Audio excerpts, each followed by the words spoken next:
start by talking about the kid who would be king. So And before going forward, we just want to add that there are going to be plenty of spoilers for probably every movie that's ever been made. So this is for Kid Who Would Be King, Serenity, maybe a movie that's similar, any other King Arthur movie that's been made. Just everything's going to have a spoiler. This is a spoiler podcast. We're spoiling everything. We no holds barred with the spoilers. For every movie. Except for movies that have not yet come out. We do not talk about movies that have yet to come out because this guy doesn't watch previews. Okay, fair enough. All right. So what are your opening thoughts about the boy or the kid who would be king? So I'm not gonna lie, I was in it for most of phase 1 of I'll say the first stage of the movie, and then after that, around midway through the movie, and then the end of the movie, I just really fell off. I just could not stay focused on it at all. I thought the movie was very long. I wanted to leave. I was actually trying to fall asleep a little bit in this movie. I was just like, can I just fall asleep through it's the middle portion. It was so dragging. The second act of that movie just dragged on and on and on. And it's just like, won't it end?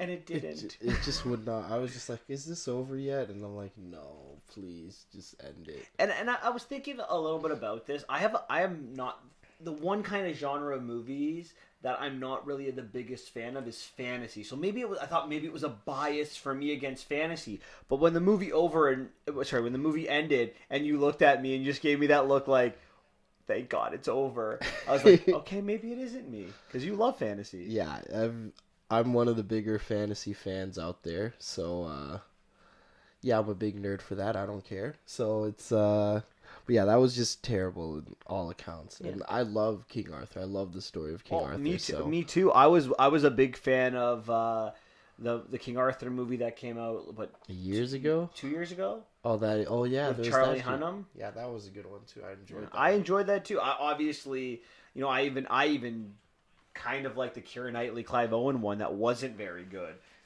So I enjoyed that one as well. This one was a little disappointing. So let's delve deep into this movie. It kind of starts with a nice scroll and credit. The first 5 minutes, I was totally engaged. Yeah, which just tells us the story of Uthar Pendragon and his son Arthur and his half sister Morgana.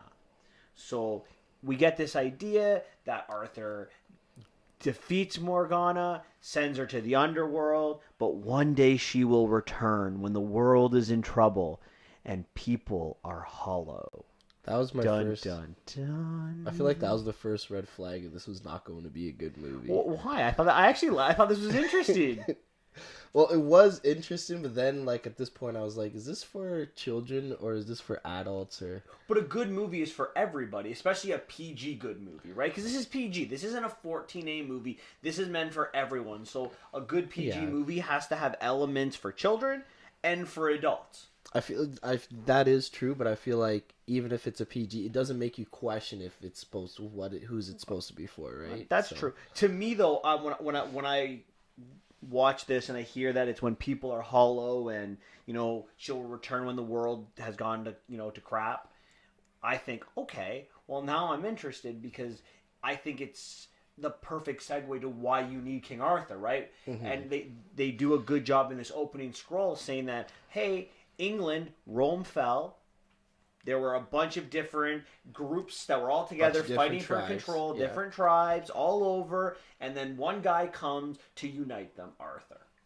So for me, as I'm looking, I'm like, I can see the parallels. This is why Arthur's story is not a story. When on our first podcast, we talked about Robin Hood and how maybe Robin Hood kind of lost that message has been lost on our society today. Whereas Arthur's the opposite. Arthur's messages, they're still true in a lot of ways in our society. In fact, it would be good to take some messages from King Arthur. So when I saw this opening scroll and this idea that the world's in trouble, I'm like, okay, I can get on board with this because now you've made it relatable to our modern times. Because if you don't give us a message that's kind of similar to the Arthurian times, now we're like, what's the point? my problem will become is they bring this idea that the world's in trouble and we need an Arthur, but they don't go with it. They drop it right here at the beginning of the movie. It's, when we see Morgana, she's like, oh yes, the world's in trouble. But we never get this idea of the world getting back on track. And that's fair enough. And we're going to get to the ending, but we even see that in the ending. The kids are like, well, the world's still in trouble. And, what do we do? Yeah. Don't worry about it. Don't worry about it. You'll figure it out later. But to me, like, that's why the premise is good. The execution of this premise they fail on every element of this premise. Yeah, I agree with that. And I meant like it was the first red flag in the sense that with me knowing in hindsight what's about to come, that would be the first one. I guess when you think about it. That's what I meant in that is very true. You were absolutely right about that. Mm-hmm. So after we get this kind of beginning scroll refresher in the Arthurian legend, we're updated, we're reminded for all of the newbies that are watching Arthur for the first time, we're updated. So now we meet Alexander and his mom, and we know that the dad is out of the picture. Yeah, no father. Yeah, and we kind of get this idea that he's smart but lazy, right? Yeah. He's kind of sleeping. Doing his projects at the last second, but he knows things. Like he knows things, but he kind of seems a little bit drained. Like not a little hopeless. He kind of seems a little hollow. Yeah, pretty much like that. That's the kind of sense that I got from him. He just talking like, "Yeah, mom. Yeah, I know what you mean. Whatever. Like, yeah." So he takes his bus to school, and on the way, he gets this message from his buddy Betters, and Betters is in trouble, and he's being bullied by two bullies, who we find out later our names are Lance and Kay. Lady Kay. And basically, Arthur comes over, and you need to stop. He's smaller than you, and you need to pick on someone your own size. And then they kind of drop him and push Alexander, and then Alexander jumps him. They get in this fight, and they have detention. And yeah, that scene, I was like, okay, so he's protecting his buddy, so we're seeing a little bit of his heroism there. Kind of remind me of that Captain America scene a little bit. Yeah. So nice to see the nice little Marvel influence. Always good to see. I also think when I see this is we get this leadership that he's starting to give, right? He's supposed to give all these speeches throughout, and he does. And this is kind of the first one that he gives. So it kind of is a good introduction to Alexander. So then all three of these people get detention. On their way out of detention, Lance and Kay chase down Alexander into this construction site. Alexander falls down. He sees this sword in the stone, and he pulls it out. Yeah, he just pulls it out. That's it. He goes home. He calls his buddy Betters. Betters comes to his room. They talk about the sword. They write the inscription down. It's Arthur's sword. Arthur the story of Arthur means something to Alexander because when he was younger, his dad gave him this book and said, to my once and future king, Alexander. Yeah. So he's like, what about if this is Excalibur? And then they laugh and they just kind of, shrug it off. And I thought that part was funny. I mean, it's cute. For the most part, I like the friendship between Betters and Alexander. It seemed pretty real. And then it kind of we'll see. We'll get back to that later, but yeah. So the next morning, we get to Stonehenge, and this naked boy walks from Stonehenge, and then kind of does some hand gestures to two people, and makes his way to Alexander's school, and finds out that this full moon that he's waiting for is 4 days away, and that is the eclipse. Sorry, not the full moon. You are right. The eclipse is 4 days away. So that's the date Morgana will return. So he confronts Alexander with that very famous scene. Alexander Elliot, it was you who drew Excalibur from the stone. In a way that I could. You know who he reminded me that actor of? Ooh. David Tennant. Oh. Like in his delivery? I don't know. Maybe it's just me. Maybe he was influenced by him. Fair enough. Anyways, Alexander just walks away. And the scene just ends. Don't. Yeah, please don't talk to me. You're now a bigger loser than us because the idea is Betters and Alexander are supposed to be like the two losers of the school. Yeah, and then this Merlin character comes in and it's like, he seems to be a bigger loser, so we're just going to keep our head down and walk away. But I just like the idea that Merlin confronts him. Alexander walks home-ish, and then Merlin just gave up looking for him a little bit. This is where I kind of start to tune out a little bit. Not completely, but I'm like... One of the things that I think I'm really going to detest about this movie is the notion of how time is portrayed in it. Yeah, the structure, the time. It's just not structured very good. Mm-hmm. To me, that scene doesn't end. Merlin needs to confront him right there. Instead, Alexander makes his way home and just goes to sleep. Mm-hmm. He thinks he's a wildcat. He thinks he's a little bit, cuckoo for Cocoa Puffs. Yeah. And, obviously, I think he's reacting how any normal person would react. Some guy comes in and starts screaming about pulling a sword. But I get it. I truly do talk like he's from Shakespeare. No, the Shakespearean time. And like I said, I understand that. But when I look at it, on the way home, you're telling me that you're not going to confront him. On a whim, he turns into an owl. Hey, look, I'm an owl now. See? Oh yeah, he turned into an owl in front of a bunch of kids. No one. Oh yeah, no one paid attention. True. That was in that scene too. Right? Yeah. Well, they're all hollow and not paying attention. So that first night, Alexander wakes up. He hears some noise out front. He looks through the window. There's this demon, flaming demon of bones that comes into his house. He goes to look for his mother, and mother is not there. He grabs the sword. He kind of puts the sword and tries to go in this sword fight. After one hit, the sword flies away. Yeah, it gets whipped. Just knocked right out of his hand. Which makes sense, he's a little boy. He can't control. 100% makes perfect sense. He's never grabbed a sword before. So this isn't the 800s where every boy at the age of like 5 would have had a sword in their hand. This is 2019 where nobody plays with swords.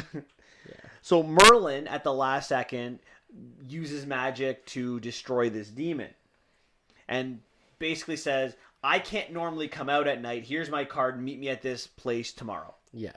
But once again, to me, wouldn't that make more sense that Merlin would know this is going to happen at night? Because otherwise, why would he be there? Mm-hmm. So why wouldn't he tell Alexander this on the way home? Or confront him in his room that day? It just, the time doesn't make sense to me.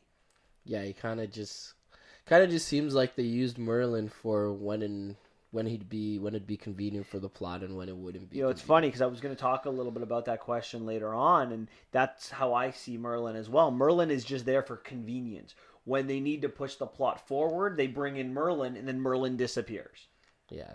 He's just there when they need him to be there. Yeah, he doesn't seem that powerful as a wizard, to be honest. No. He seems kind of like an idiot a little bit. Yeah. I don't know, and childish. And again, I don't like this element because Merlin is kind of like, I would say, like the OG kind of like sorcerer. Yeah, one of the was King Arthur was before Tolkien, right? Tolkien's time, right? Tolkien's the 1930s. Oh, yeah. King Arthur's from the 800s. Yeah, I think he's earlier than the 800s. Yeah, okay, way early. He's like the OG kind of sorcerer. I know, that's the whole point. So anyway, day 2. Alexander's mom catches him like sleeping with his sword, and she confronts him like a normal mother would. Yeah. What are you doing with a sword? You need to get rid of that. And Alexander tells the story of like this boy who turns into an owl, this demon, and like a normal mother doesn't believe him. Yeah, because who's seen that? You think your kid's on something. Yeah, that makes sense. So, but Alexander grabs the sword and just runs away from his mom, and his mom comes out saying, Alexander, get back here right now. Alexander! And she's like crying as he's walking away. That just doesn't seem like a reaction between a child and a parent. Yeah. And then even after that, because how long is he missing for? 2 days. But doesn't he come back that night? Like, doesn't he come back home to sleep, and then the next day comes... Yeah. Yeah, I don't know. I don't know how he got to leave the house right after that. And the fact that he was missing for how long and she didn't call the cops. Yeah. Like, Well, but she knew where she was. She knew where he was too, right? He tells her that they're going to see where the dad is from. And then the aunt actually calls home, right? Yeah, and she never left to go. Wow, that's... There's some flags here that need to be thrown. Yeah. So anyway, after he just leaves, he goes to the chicken store that Merlin is, because Merlin needs like 3 kind of ingredients. Yeah. Like some kind of like beetle peas, bones, something crushed bones, and then something else, and something manure. And they're all in the food. And I know you have something to say about this. Oh my god, this is what I was like, okay, like this is getting super political now. So I'm assuming the director's message for this was saying how we're eating poisoned food and how fast food's bad for you. Yeah. Which it's not good for you, but I mean... Yeah, we all know fast food's bad for us, but, we just still do it. But again, pick your one kind of thing you want, like your one political message, and stick with that. Yeah, I feel like there's too much going on here. Yeah, there's more. We'll get into it. Through it. I feel like he was very close to having a metaphor about dinosaurs not being real, or how the Earth is flat. That's how I kind of felt about this. Yeah, you thought movie. That? Okay. So Merlin tells Alexander everything, and Alexander's like, I'm 12, I'm leaving. And Merlin turns into his adult self, which is Patrick Stewart, which I love Patrick Stewart. And Merlin shows Alexander what would happen if Morgana comes out. Everyone's enslaved. Mm-hmm. So Alexander reluctantly agrees to be the king. He and Betters leave.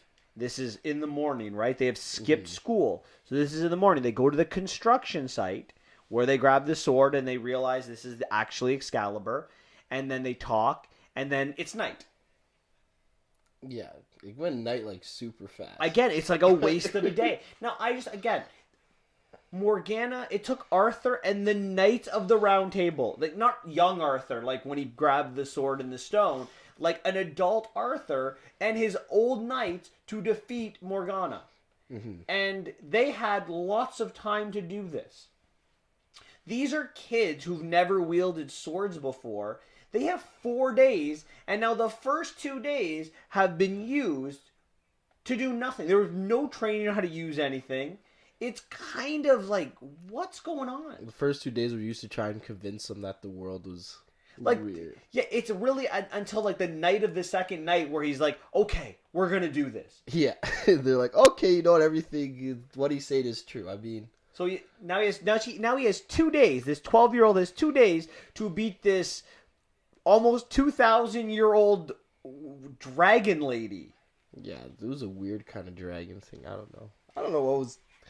So we'll get into it. So it turns into night, and then the 2 bullies somehow know that Betters and Alexander are there, and they come and be like, "Oh, what's that sword in your hand? We want the sword." Yeah. And Alexander puts it into the stone, and he's like, "Go ahead, grab it if you can." And neither one of them can. And it's now night, and Alexander's seeing like the dirt kind of shaking. So he tells these 2 that, hey, if I can pull the sword of the stone, you have to kneel before me and let me knight you. And they're like, okay. So he pulls the sword of the stone and then knights them. And then this demon appears, and now the 4 of them have to try to beat it. Yeah, and it's on a horseback. Yeah. But they run away from it, and then they go into the public, and all of these cars have... all the people have disappeared from them. So I have a little side question for you, because this is actually... I was about to nitpick, but... This isn't a nitpick. For me, I'm going to nitpick. I'm not going to lie.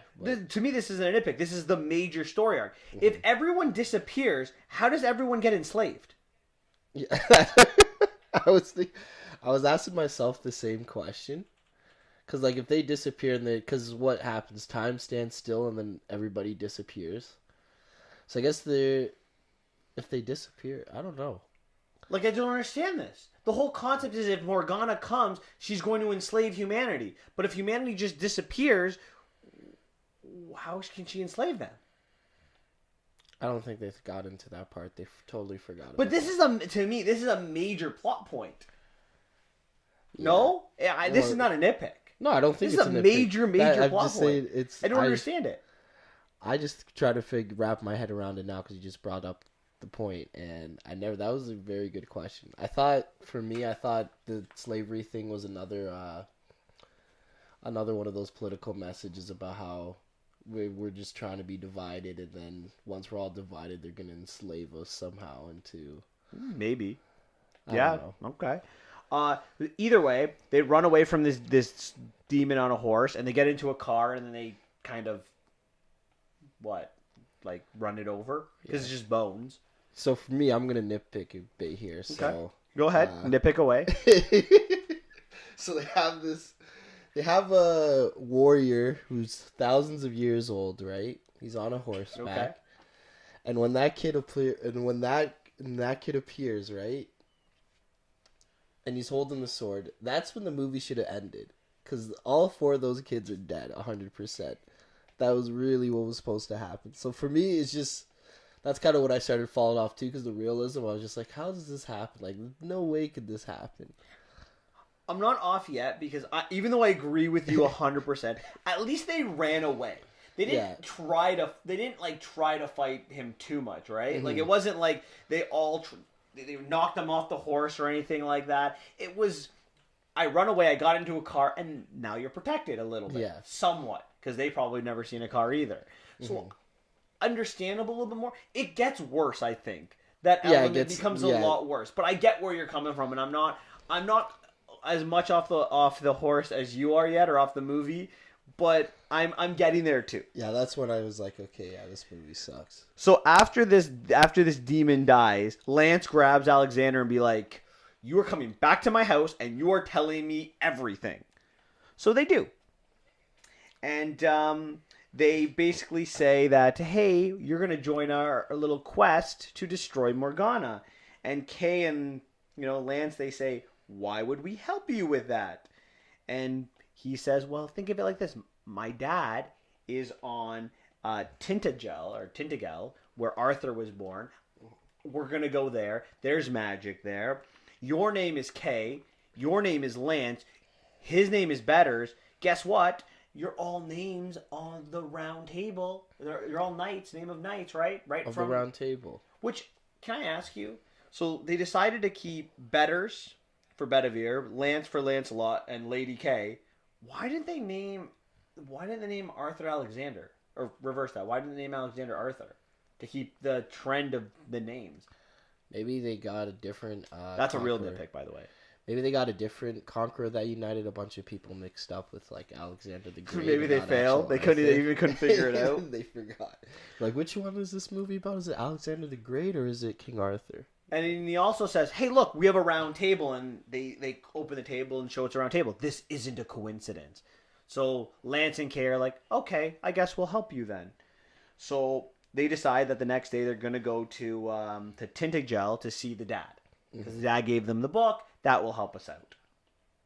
So day 3, we're on this bus ride to Tintagel. Merlin, who's flying in his owl, stops, gets on the bus, and then this is probably the moment where I tap out.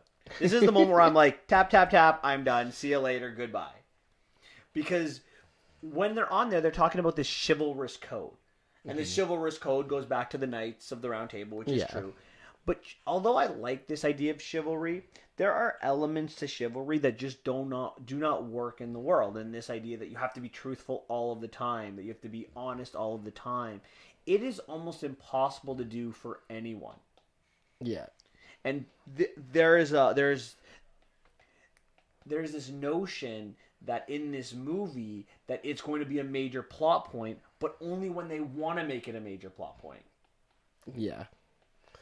Because there's a lot of times where they did not act very chivalrous in the moment. And then they bring it up, oh, yeah, wait, I wasn't being chivalrous. Let's go back and let's change everything. Yeah, I don't think it works that way. No, it doesn't. It's something they got to stick with if they're going to use it. Anyways, so they get off the bus and they walk to Stonehenge, which we realize is actually a transportation hub which transport you from one section to another of England. So they get transported 20 miles away from Tintagel. And I'm sorry if I'm saying this wrong. I honestly don't know how to pronounce it. I forget how it's called either. So on the way, they're getting trained how to use these swords. So this tree kind of helps them use swords in a certain way, and they're probably like 20 or 30 minutes of actual training? Yeah. If that. 20, 30 minutes of actual training. Because in the middle of this training, Morgana poisons some trees and makes them attack these kids. Yeah, I thought that was weird because I thought her powers only worked at the dark, and then all of a sudden it's during the day. Yeah. And the trees are poisoned. Yeah. And I'm like, she can poison trees. Why didn't she just do that from the start? Like, just poison all these, like, branches and things. Right? And as these trees start to grab Betters and Alexander, Lance steals Excalibur and tries to run away. Mm-hmm. And then he gets captured too. And Merlin comes and saves them all. Yeah. And then Merlin just disappears. I was like, I'm done for the day, guys. I'll see you tomorrow. Well, he used all his power, which was a little bit weaker. Again, what power? He did one spell. And later on in the movie, when he does the biggest of all of his magical powers, he's fine. It's well, like he had the potion. It was grinded up. Oh boy, it was a protein shake. But once you have like that with you at all times, like if you knew you needed a potion to help you out. Yeah, I don't know. It was made for convenience, Just trying to drive the plot forward. So Lance, after this, decides I'm not giving Excalibur back. It's mine now. Yeah, very chivalrous. I'm always and I thought. Because, like, he pretty much gave him the same sword. The only difference with Excalibur and their swords is that it glows when the bad guys come. So I don't know why he wanted that sword so bad. Because it's not going to make him the king. But it's funny because, like, he just thinks that I'm stronger so I can be king. Like, I don't get it. Yeah, I don't know. To be honest, to be fair, he was brought out on a whim and he didn't get the first choice of the best characters to join his quest. I mean, the quest is already doomed if you have to get your bullies to join you and not actual allies, right? So Betters tries to this time Betters stands in and says, "You need to give Excalibur back." And then Lance and Alexander get into a sword fight, and Excalibur breaks. Yeah. Do you understand that? No. Oh, maybe because the chivalry code broke? Maybe that's what it is. They didn't explain. So why Lance and Kay start walking away. Okay, guys, we're done. So Alexander pleads to the lady in the lake to fix Excalibur. Excalibur gets fixed, and now Lance and Kay are 100% on board. They do not ever once change their tune because the lady in the lake fixed Excalibur. Well, because he said, if the Excalibur... What was he saying? What was the term again? He's like, if Excalibur is true and our quest is certain, blah, blah, blah, just fix the sword and but why would they buy into that? And like they're like the model kids now. Like they're like the goody goods of the school. Yeah, that was hilarious. It was just a total It's like switch. Just the lady in the lake. It's good now. You're 100%. So then the swamp just all disappears. And now they're back on flat land, and then they see these people on horses. Just enough extra horses for the four of them. So they get on the horses. Night comes. They get chased by these demons in this epic horse chase, and then they pretend to jump off a cliff. All the demons jump down with them, and then they sleep for the night. Yeah, that part I was like, were these demons like lemons? Like, are they like totally mindless, or they just... Because I'm like, if they're supposed to be the great warriors who die, and now they turn into these dead warriors. Yeah, but they're not. They don't seem too bright. No, they just ride over. They just run over the cliff. I get being trying to take out by a car, right? Because you can be like, I don't know how strong a car is, but to jump off a cliff and then kill themselves, just doesn't make any sense, right? Because like if they're gonna die, and if Alexander did drop down that cliff and they're gonna die, how are they gonna get the sword if they fall off the cliff and die from it? I don't know. I don't know. That's a nitpick for me, but I don't know. Make sense. I'm with you, but this is 3 of the 4 days they've had 20 to 30 minutes of training, and they're no closer to Morgana. Not even close. They haven't even met his father yet. Yeah. So the next day, They arrive at their place. Alexander puts the sword in a stone so no one grabs it, and he walks into town to go to his dad's place. He meets his aunt, and his aunt basically says, your dad did have demons, or fight demons, but he was an alcoholic, and alcohol was his demons. And that your dad actually... or is he still... Because we don't know if he's still alive. Yeah, probably still. And your dad didn't actually give you that book. Your mom did, and wrote the inscription in there. So Alex is like destroyed, and he walks back to the group and says, I'm done. Yeah, I'm done with this. My dad was a liar. He throws the book. My mom's a liar. My dad's a liar. I'm finished with this quest. Yeah. Throws the book. Has a temper tantrum. He's super triggered at his mom, which I don't think he should be upset with his mom for. It's his father's fault. Yeah. You know? Your mom's protecting you, but whatever. Yeah. And how do you not know your mother's handwriting? If she wrote by that age, you're 12. I knew my mother's handwriting. Yeah, it's true. So kids don't do what I did, but oh, boy, a little signature. so Merlin arrives reading this book, gives this speech about how myths here and there, whatever. I don't even kind of remember his speech because it wasn't really important. And he gave it as Patrick Stewart, like old Merlin. Oh, that was the one where he's like, don't believe in the stories of the new because they're just trying to. Oh yes, they're by the rich. The rich are use the stories, but I don't understand how that relates. There's the second political message. Well, fourth.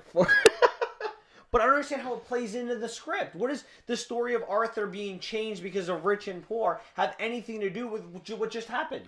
Yeah, the story of Arthur was always the same, so I don't know what he was... Yeah.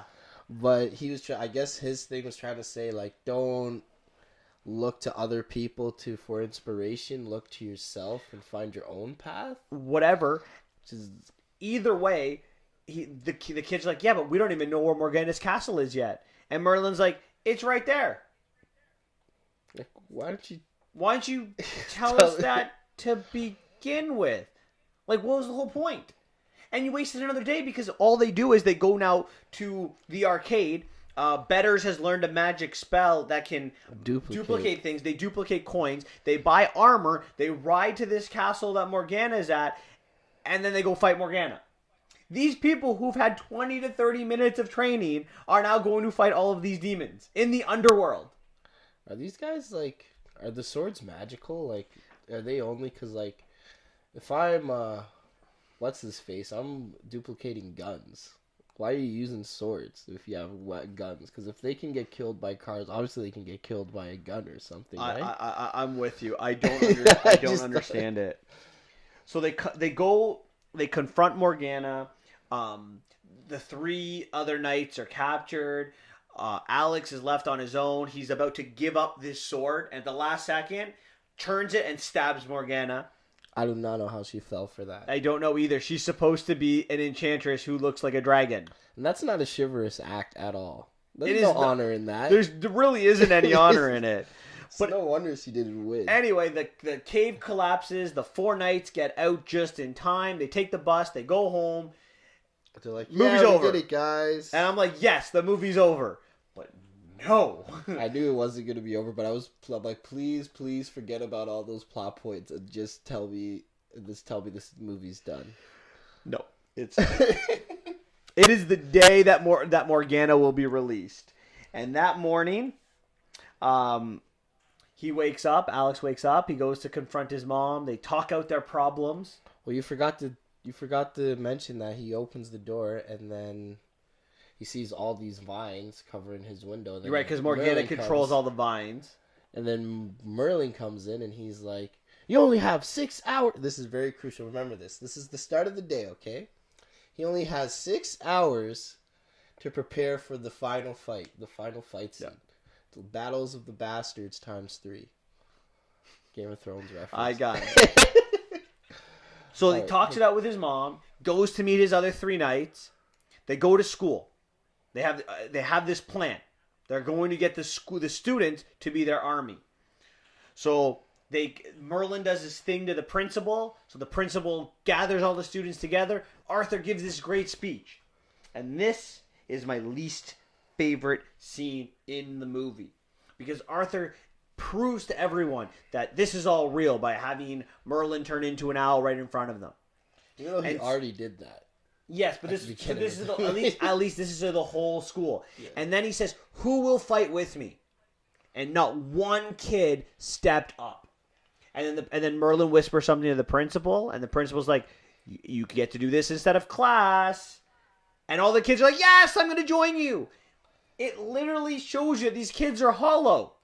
Yeah, and I think they're pretty much not put that in just to be funny. Yeah, they didn't even think of like it how totally goes against the movie you're making. Yeah. That kids are so stupid and they're so not motivated and they're so apathetic that they will not do anything unless it means I don't have to go to school. Wait a minute, I don't have to go to school? Okay, let's go fight an army, or let's go train to fight an army.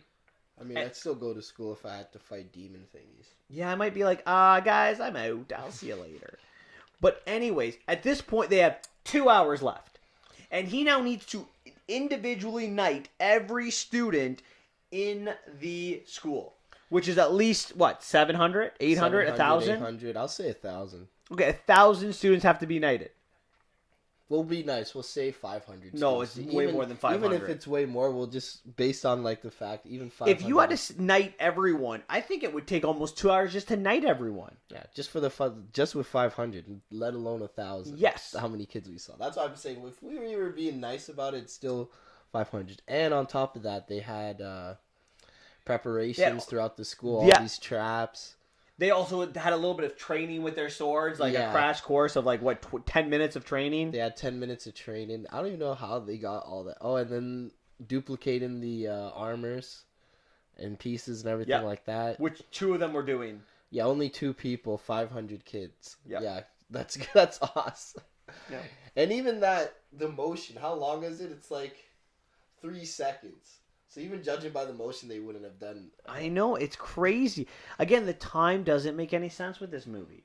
So then we have our final fight sequence. The eclipse comes, and all the demons come to this school to take on Alexander and Excalibur. Mm-hmm. And there's a car sequence where they drive the cars against it to kill some of the demons. They, in the hallway, use the things that would split a pool in half and trip the knights, or trip the demons, and then there's this thing in the gym where they use battering rams and then they attack them. Okay, and then there's some fighting, and then our Alexander says, "Okay, it's time to retreat." So they all retreat to the roof. All 500 to 1,000 kids. Yeah, 500 to 1,000. Even with 500 kids, that's way too many kids on that roof. In reality, there's probably 20 in the film. Yeah. So Morgana somehow shows up to the roof.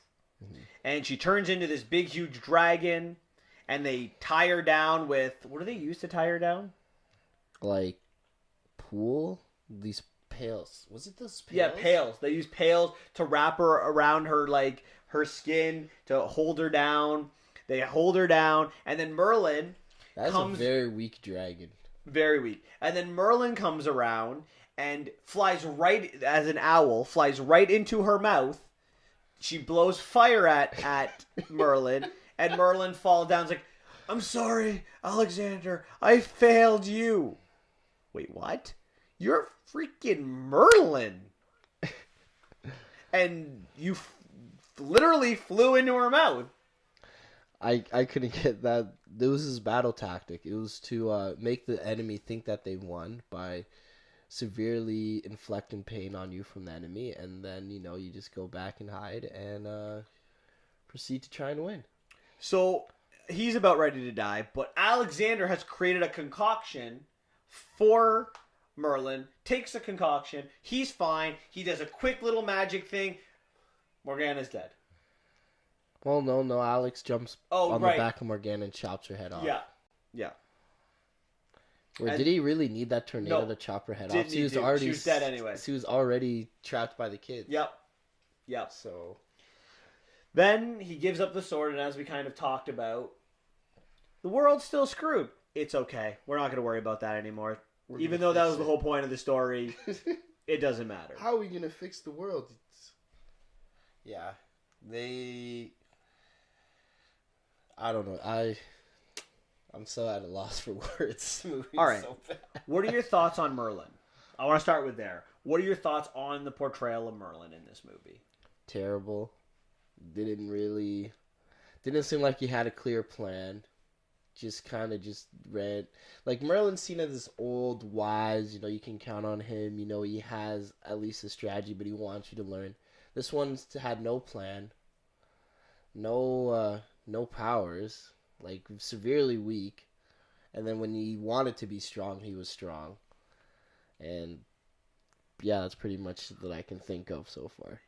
I look at this to how I comment on Robin Hood. You just ruin good characters because you're like, well, we want to make this about the kids, so we're gonna take an all-powerful wizard, and even though he should be like their strongest point, we're just gonna make him useless.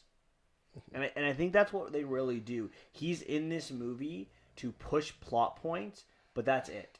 Mm-hmm. I think back to that scene where they're fighting these trees. He destroys all the trees. They're in the middle of nowhere that he brought him to, and then he just leaves them all to fend for themselves.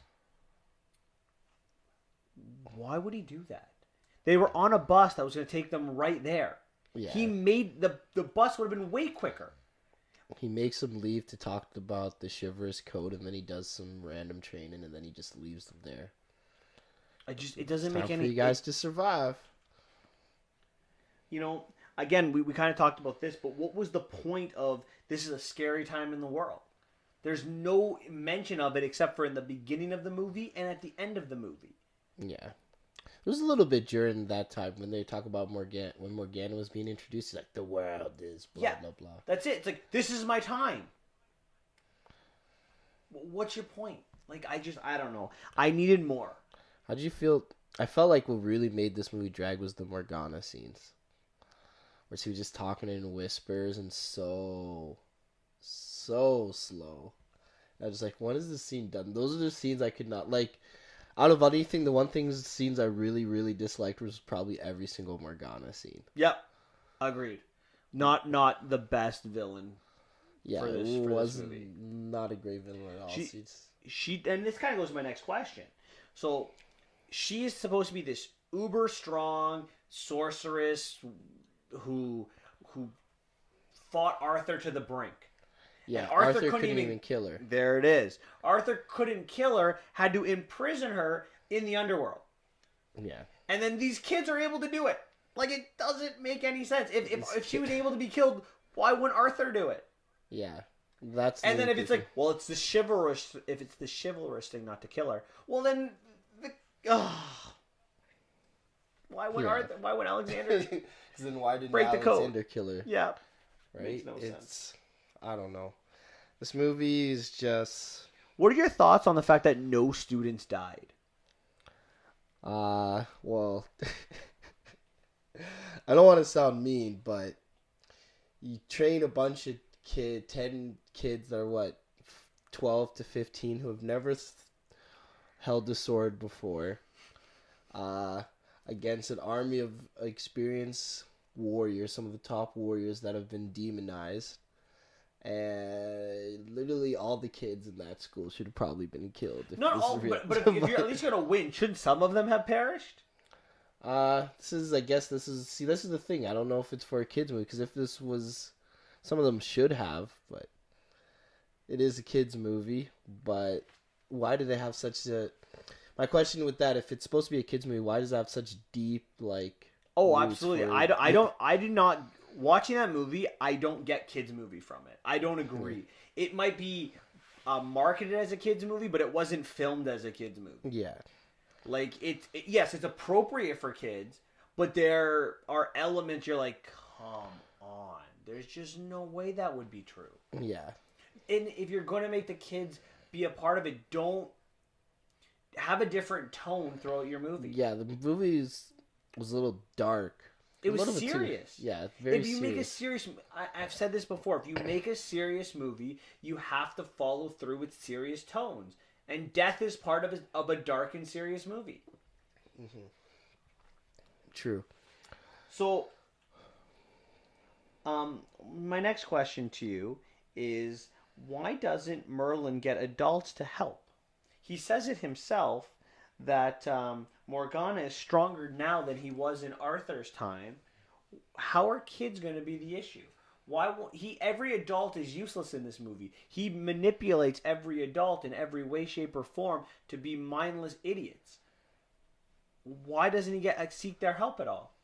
Well, it's another metaphor of the proud vision that the writer was clearly trying to do. This one is the adult humans are all sheep, and we're all slaves to our technology and problems that are going on in the world. So we need to be, I guess, made obedient. So that's why we need to focus on the children, because they're the future, and then we have to give them the right example. Yeah, maybe. That's what I got from this. I was just like, man, this is the most woke movie of 2019. So this movie, Merlin keeps calling Arthur the king. You're the king. You can do whatever you want. Mm-hmm. And then in the end, Merlin's like, you gotta put the sword away. Yeah. I don't get why he had to put the sword away. He should have kept the sword. Shouldn't he maintain the king if he's supposed to be the future and help the problems? Why did he just put the sword away? Who knows? And Excalibur never looked like... It looked like the... This is a nitpick as well, but it looked like the worst sword ever. Like, it did not look like... What you would think Excalibur, right? It's all, like, rusty, and they never, like... I was like, oh, maybe it's gonna look... like more presentable, like a warrior would use it, but it just looked like any sword that you could just pull from like an antique shop. My last major question I have about this movie is Rotten Tomatoes has given this 86%. I don't understand. The last couple weeks I feel like every movie I've liked, Rotten Tomatoes has hated, and every movie I hated, Rotten Tomatoes likes. What the hell's going on? How is this movie? What good do people see from this movie that give it an 86 on Rotten Tomatoes? It's brutal. Maybe because it's woke. We're not woke. That's why we don't see it. Oh, is that your actual answer? Or is that what you're just kind of going with here? That's what I'm assuming. Maybe. Okay. Who knows? Okay, fair enough. I have no idea how this got an 86 on Rotten Tomatoes. It is so bad. And usually I'm like... oh, it can't be that bad. I try to protect it a little bit, but no, this one, no, I can't. Well, I was expecting a little bit like the animated film The Sword and the Stone, right? Because The Sword and the Stone features like a young Arthur before he becomes the king. Mm-hmm. So I was expecting some more like that, but they went way too deep with the action by making a villain that was way too strong for a 12-year-old. Yeah, to fight. Made it unbelievable. I just was like, eh. And maybe it is a kid's movie. Maybe I can't get beyond that. Maybe I've been spoiled by good Disney movies or good other movies where there are kids movies, but they're believable. Yeah. Or at least the tone. Like we talked about the Goonies last week. Yeah, Goonies is very unbelievable, but the tone is so comedic, it makes it believable. Yeah. Because the tone sets what you can do in the movie. If you make it more comedic, you can push the limits of believability with it. Yeah, and if you're gonna decide to be super serious, then I'm starting to see it more realistically, right? The tone's everything. So, is there anything that you liked about this movie before we give it our rating? We spent probably like 40 minutes bashing this movie, yeah. So let's see. I mean, Merlin was kind of funny. Like when he interacted with some of the adults, that was pretty funny, and that's about it. I liked the concept, some of them. I didn't think the execution was good. Like we talked about when we started this, I like this idea of bringing the Arthurian legend to modern times with the division of England specifically, right? This is an English movie. We see it with Brexit. England is divided, more divided than it's ever been, probably since Arthur. Yeah. So here's your opportunity to kind of unite England. I just think they didn't do it. And there's other things like that as well. I really like the actor who played Alexander Elliot. His name is Louis Serkis. Do you know? Does that name Serkis ring a bell to you? Andy Serkis? This is Andy Serkis' son. So the guy who played Gollum or what's the guy from Supreme Leader Snoke? Supreme Leader Snoke. Yeah. Oh, Poe? No, Supreme Leader Snoke. Oh. That's Andy Serkis. Oh, and he was in Black Panther. He was in Black Panther, yes. Oh. That's cool. Yeah. It's awesome. Yeah, that's his son. I thought he was fantastic. I think this kid has potential to be a good actor in the future. Good on him. All right. So what are you giving this movie out of 10? I'm gonna give this probably 2. Oh, you're going unwatchable with it. Yeah, I'll never watch this movie again. I'm going to give it a 3. And I'm going to give it a 3 for 2 reasons. The first, there was interesting concept. I did not... It became unwatchable in the end. But the first, 20 minutes of the movie, I was enjoying it. And I liked the kid who played Arthur. And the last reason, if I have to give another reason I just thought of on the spot, younger audiences might actually really might take something out of it. Maybe I've gotten beyond that in my age that I can't see what. So I'm going to give it a 3 for that reason, but I'm with you. I'll probably never watch this movie again. Woo! All right, well, that's it for The Kid Who Would Be King.